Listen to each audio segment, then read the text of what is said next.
Tudo bem, pessoal? Que a paz do Senhor seja sobre a vida de todos vocês. É uma alegria imensa estarmos aqui com o missionário David. E eu gostaria, David, que você se apresentasse, falasse um pouquinho da sua família para o pessoal que está nos acompanhando. Meu nome é David de Almeida Silva, sou casado com a Ana Eleise. Juntos nós temos 2 filhos, que é o Matias e a Aimee. E nós somos uma família de missionários. Nós somos missionários ligados à Missão CEPAL. Eu sou pastor já também há 5 anos pela Igreja Presbiteriana do Brasil e nós temos uma alegria enorme servir a Igreja do Senhor Jesus. Que legal, bênção do Senhor. E David, nós gostaríamos de saber um pouco como se deu esse chamado específico transcultural, visto que você estava ou está ainda no Brasil, e especificamente o país Portugal. Como que foi essa decisão para vocês chegarem? Como que foi o direcionamento de Deus para vocês irem para lá? Sim, tanto eu como a minha esposa, nós tivemos uma experiência transcultural antes mesmo da gente se casar.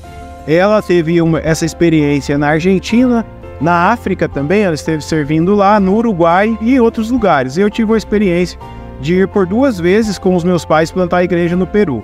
E quando a gente se casou, a gente começou a servir aqui no Brasil, igrejas no interior, igrejas com necessidade. A gente teve a oportunidade de servir várias igrejas, mas a gente se deparou com a necessidade de Portugal. A gente se deparou com um país que tem apenas 2% de evangélicos, e então Deus começou a quebrantar o nosso coração e nos mover a amar essa nação. E a confirmação disso veio gradativamente através de muita oração, buscando a Deus, buscando entender realmente esse direcionamento de Deus. Bênção do Senhor, um grande desafio, né? Deixar o país, deixar a proximidade da família e plantar igreja em um país que tem tão poucos cristãos, na verdade. E falando já do campo de Portugal, especificamente, quais os desafios para o pessoal conhecer um pouco do meio evangélico de lá ou do país? Quais os desafios que vocês enfrentarão naquele país?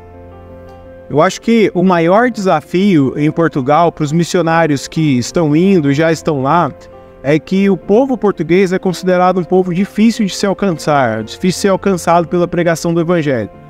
A evidência disso é a quantidade de evangélicos que tem em Portugal, que é 2%, e mesmo assim tem muitos imigrantes nesse número. Esse eu acredito que é o maior desafio. Então Portugal é uma missão de longo prazo, é uma missão para bastante tempo, não é 1, 2 anos, 3 anos, é algo para a vida toda. E esse eu considero o maior desafio. Tem outros, como xenofobia, a gente tem visto muito isso na mídia, né?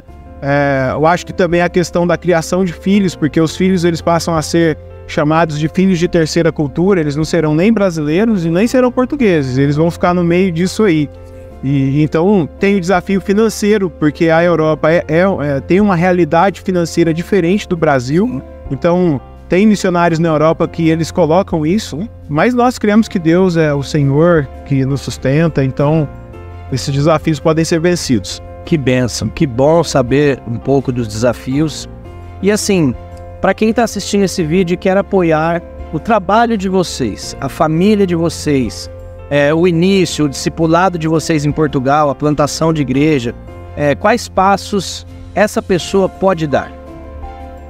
O primeiro passo é nos acompanhar, né? Acompanhar a família através das redes sociais. Nós temos um perfil no Instagram, no qual a gente vai notificando os nossos passos nesse momento de preparação, que é o adam.família, né? Adam.família. Está na tela aí para você. E também nós temos um grupo de intercessão. Então eu acredito que o primeiro passo é você se envolver, conhecer o projeto. Nós disponibilizamos tudo isso no nosso Instagram. E depois você pode se aproximar em oração, orando por nós. Nesse grupo de intercessão nós compartilhamos as necessidades, as coisas mais intensas que nós temos vivido nessa jornada. E você também pode se envolver mais ainda, né? Conhecendo o projeto e orando, buscando direção de Deus para se envolver financeiramente com o projeto. Nós temos hoje um desafio que se chama 40 por 100, onde nós temos buscado pessoas que se envolvam, 40 pessoas que se envolvam com R$100. Ainda não completamos essas 40 pessoas. Você pode ser uma delas se Deus tocar no seu coração. Que bênção! Excelente desafio. e mostrando que um pouquinho de cada, a gente vai mais longe. Sim, a missão acontece. E se alguém quiser ir algum dia lá conhecer, é possível isso? Fazer uma viagem missionária, por exemplo? É possível alguém da igreja, alguém que está nos assistindo, fazer e ir até vocês? Sim, é possível. Isso faz parte do nosso projeto. Uma vez que nós estejamos instalados em Portugal, nós queremos facilitar isso. Nós queremos ajudar pessoas a irem a Portugal para conhecer não a realidade turística, mas a realidade do Evangelho, da pregação do Evangelho em Portugal. Então é possível, quem quiser ir vai ser muito bem-vindo. Nós estamos indo para o norte de Portugal, que é uma região muito carente, que é a região de Viana do Castelo. Então serão muito bem-vindos se estiverem ali, fazer contato com a gente, conhecer a realidade desse país. Que bênção! E David, você é pastor de igrejas locais. Eu gostaria de saber quais passos uma igreja local pode dar para se envolver mais em missões, sejam elas missões no Brasil ou missões transculturais. Que passo que a igreja pode fazer? Eu acho que a primeira coisa que a igreja deve fazer é orar. Eu acho que isso aí é o começo, né? Ninguém tem impedimentos para orar. Então, às vezes a gente tem dificuldade financeira de visitar um missionário no campo, mas orar, você pode orar na sua casa, na igreja. Então, esse é o primeiro passo. Eu acho muito saudável as igrejas terem um equilíbrio entre projetos locais, projetos regionais e projetos transculturais. Eu acho isso muito saudável porque é o que nós temos em Atos 1:8, né? Sim. Jerusalém, Judéia, Samaria e os confins da terra. Então, uma vez que a igreja ela toma conhecimento, ela pode também apoiar projetos. E aí tem outra coisa que eu percebo muito, que é as igrejas se envolver com projetos que estão próximos. Eu acredito que Deus coloca pessoas no convívio da igreja, que são, de certa forma, conhecidos por irmãos da igreja ou pelo pastor da igreja, que Deus está chamando para esses projetos e a igreja pode se envolver com uma tranquilidade de ser pessoas mais conhecidas. Então eu acho que isso também é saudável e eu acho que isso é até um movimento de Deus também, para que a igreja se envolva. E em relação a finanças, por último, né, falando, às vezes as igrejas eu percebo que tem um desejo muito bom de apoiar com um valor muito grande, mas não deixe que isso impeça você de começar. Sim. Às vezes você, como igreja pequena, vai envolver 20, 50, 100 reais na vida de um missionário. Faça isso, porque Deus vai te honrar. Igrejas que se envolvem com a missão, elas são abençoadas. Eu acredito muito nisso. Sim. E David, uma pergunta que nem colocamos aqui, vou colocar você na saia justa aqui, brincadeira. Eu tenho coração em missões, estou numa igreja que a liderança não quer se envolver, que é o caso de muitas igrejas. Como que eu posso fazer? Vendo as dificuldades. O meu pastor não entende assim, a minha liderança não entende assim, mas biblicamente eu entendo que eu preciso me envolver igual você está falando. O que eu posso fazer como um membro que está sentado ali servindo na igreja, quando a igreja não tem essa visão? Eu acho que a verdade é que o se envolver com a missão de Deus, ela não... É muito bom quando a igreja faz, mas nós somos igreja e você pode se envolver independente se o seu conselho, se a sua igreja, seu pastor, no momento ele não está sentindo isso de coração. Então você pode se comprometer em orar. Eu até oriento as famílias a adotarem missionários em oração.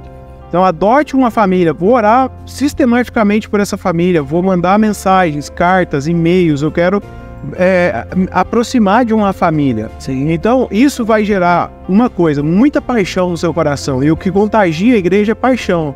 A partir do momento que você estiver se envolvido, você vai ter testemunhos para contar, você vai ter pedidos de oração para trazer, e você vai conseguir mobilizar a igreja em oração também em favor dessas famílias missionárias, e isso vai fazer com que a igreja em algum momento se desperte para isso. Que bênção, bênção. Dá para fazer mesmo sem ter toda a igreja. Tem que orar para que a igreja se envolva. E David, para nós finalizarmos aqui, deixa uma mensagem ao coração dos nossos irmãos que estão assistindo, uma mensagem do Senhor para eles. Amém. Eu tenho uma convicção de que Jesus Cristo chamou cada um dos seus discípulos para fazer mais discípulos, para pregar e viver o evangelho de alguma maneira. Então eu acredito que você que está aí nos ouvindo é alguém que tem qualidades que o Espírito Santo deu, que Deus deu, que podem impactar a vida de pessoas. Então não se acomode numa vida uma vida religiosa ou uma vida espiritual na qual você não se envolve com a missão.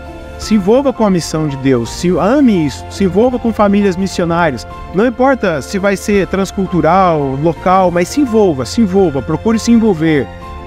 Se a sua igreja faz isso, se envolva mais ainda com a igreja, ame a igreja, porque, novamente, você vai ser abençoado e a igreja vai ser abençoada, o reino de Deus vai expandir e isso é uma bênção, né? O reino de Deus avançando pela terra, é por isso que a gente está aqui. Glórias a Deus, que Deus abençoe sua família, David, e que Deus abençoe a sua vida, meu irmão, minha irmã que está nos assistindo, que a paz do Senhor seja sobre você.